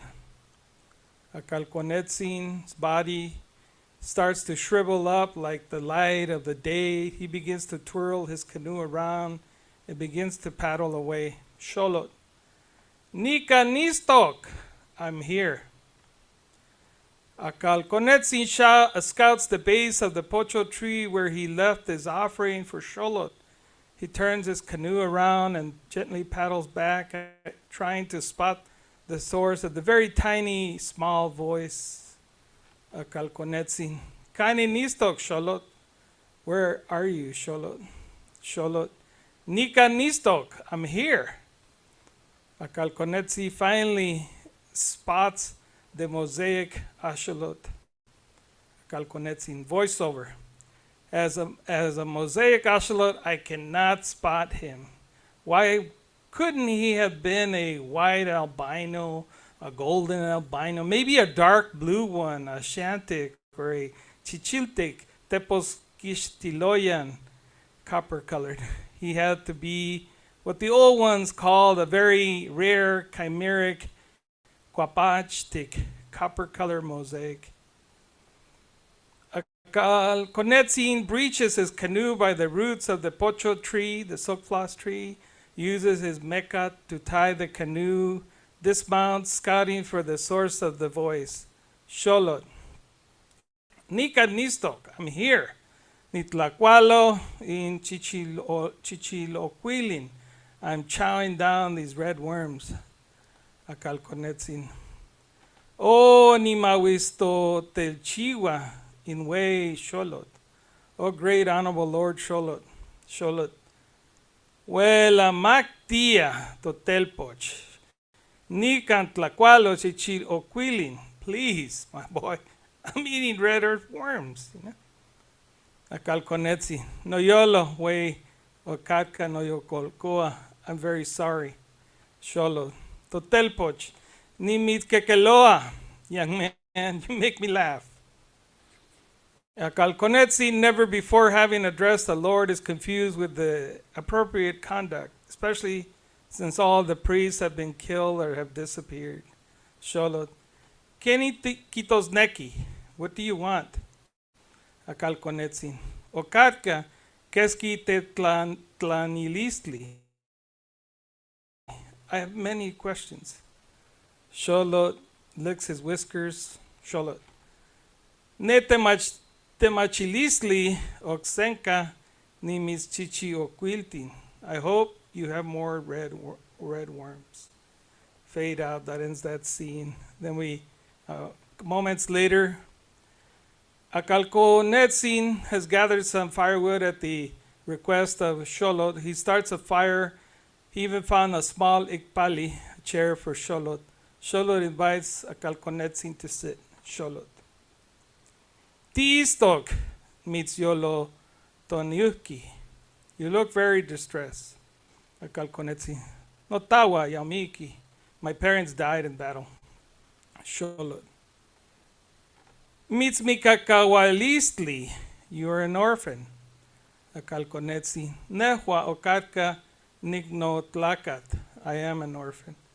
Xolotl. Ashka no chiwa quetzoli. Nehua no toka okli ipan miklampa. Don't worry. I will walk with them in the underworld. Acalconetzin keeps his head down. He's unable to hide a couple of tears that reflect the fire, and Xolotl catches sight of them. Acalconetzin. Yanquik miek weltecalakiani o mechtlatenkistiliya inin toislacateo. The new conquerors have declared that our gods are false. Sholot. Ashkantehua istok. Tiyolmahtia. I don't want you to be afraid. Akalkonetzin. Ako no palewis. Who will help us? Sholot. Timech molkawa inin makwili tonatiu isontlami. They have made you forget. We're in the fifth sun. It now has come to an end. Akalkonetzin pauses, looks into the embers of the fire. Sholot. Miek waltekala kiani. Timisonte sasaniliwiyas. The conquerors will tell you many fairy tales.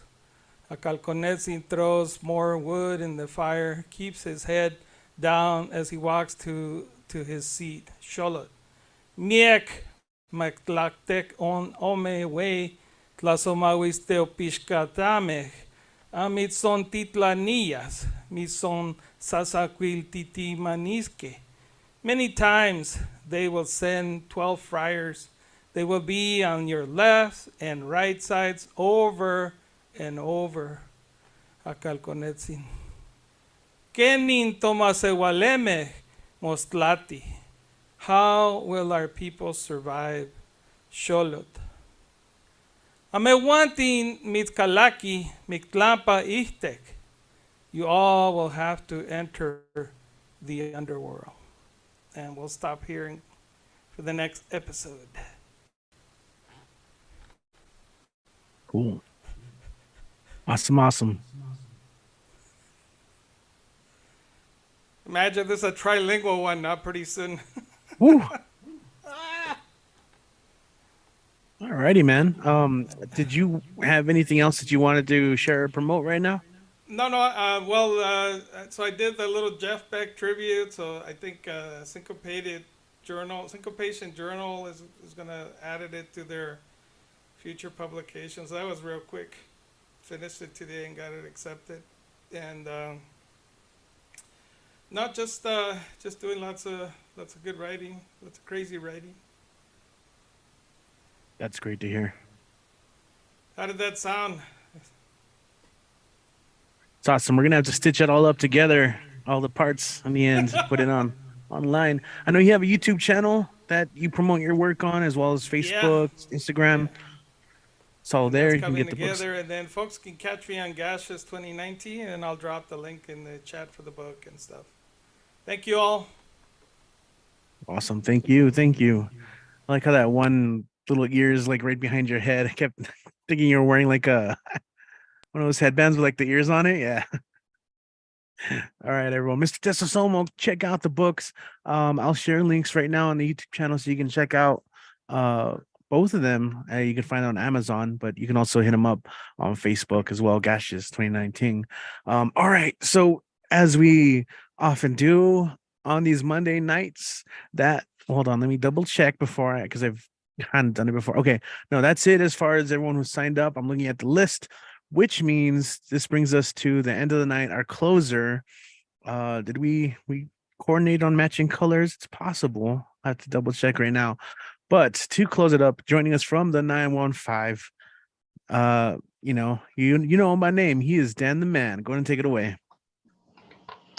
Thanks a lot, Richie. Appreciate it. First off, I believe Liz already leave, but I gotta say I praised her outstanding poetry, and yeah, I do. And I remember when the last time I was invited to how she was 4 years sober, excellent, and now she's currently like around 5 or 6 years sober at this time. Man, looks like the drinking days is over, man. And you're not in the Delaware of Dover. Yep. So, but say I'm proud of the Lizard King. So that's very nice. All I say to Bing. And speaking of King, yep, today is Martin Luther King Day. Yeah. So yeah, so this is I'm gonna do a little freestyling in honor of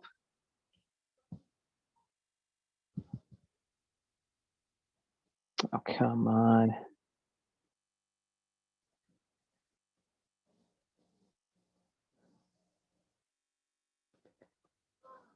Really?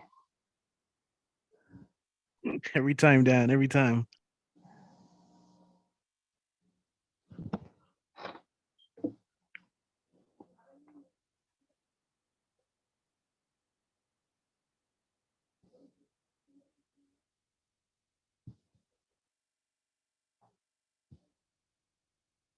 Yep. In honor of Dr. Martin Luther King. So, and yep, he is the, yep. Well, why do they call him the king? But I gotta say, well, that's his last name, but not the reign. Well, but he is the activist who wants to help free the slave, but he helped free the race, and lots has been going on. And he is the one who made history, and it always seems that he does have a dream. Yep. So, and even though we celebrate and remember and the observance, the achievements of Dr. Martin Luther King Jr., the Reverend, sorry. Yep. And he made history in the United States. And besides Martin Luther King, there's Rosa Parks, there's Malcolm X, John Lewis. Yep. To the Reverend Jesse Jackson, to Reverend Al Sharpton. Yep. Those are the activists who help battle through races and besides to claim faces. Yep. And no wonder we always bring and to sing, we always sing the hymns of Dr. Martin Luther King Jr. So today he would have been 94. Yes. So, and yes, always we see he still has a dream. So happy Martin Luther King Day. And yes, his name, what we always say, remember the name, as that is the day at bay.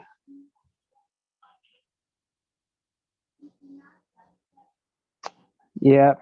So happy Martin Luther King Day.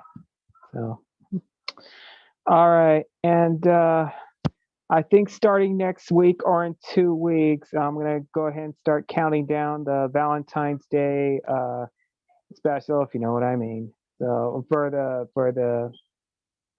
upcoming Valentine's Day, the briopos, the romantic saints from Mexico. Yeah. Okay. All right. So I guess that is it for right now. And yep, I had a little help from the rhyming dictionary right here. Click.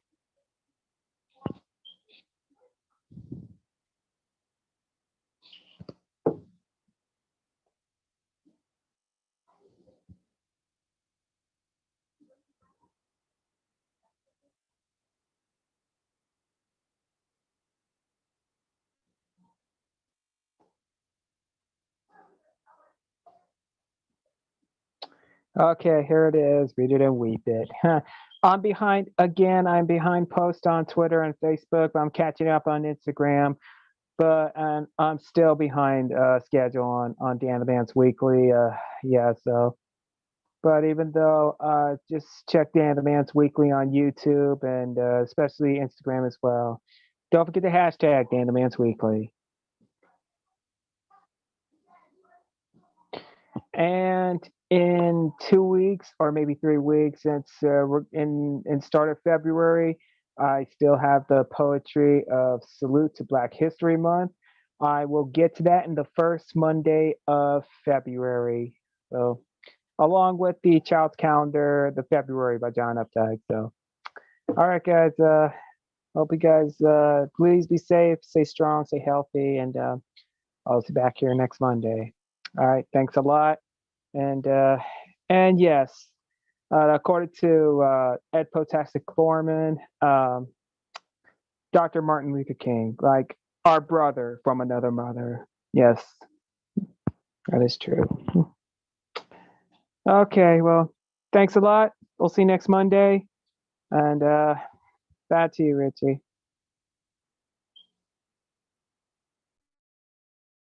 Cool. Thank you, Dan. Let's go ahead and switch this around. All right.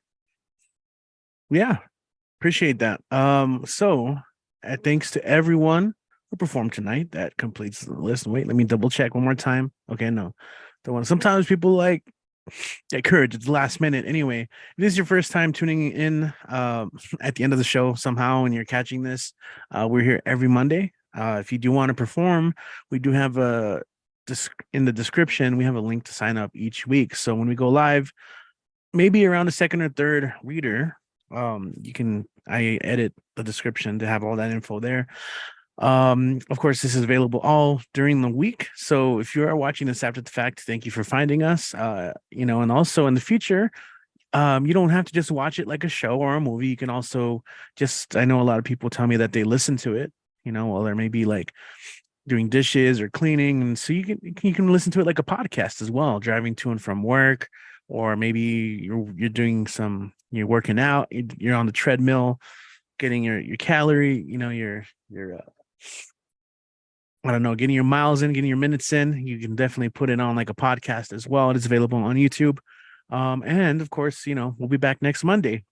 So for the online mic, my name is Rich. You can find me on Instagram at Dead Wall Reveries. You can also follow us again, Barbed Wire Open Mic series for the live stream. See you guys next time.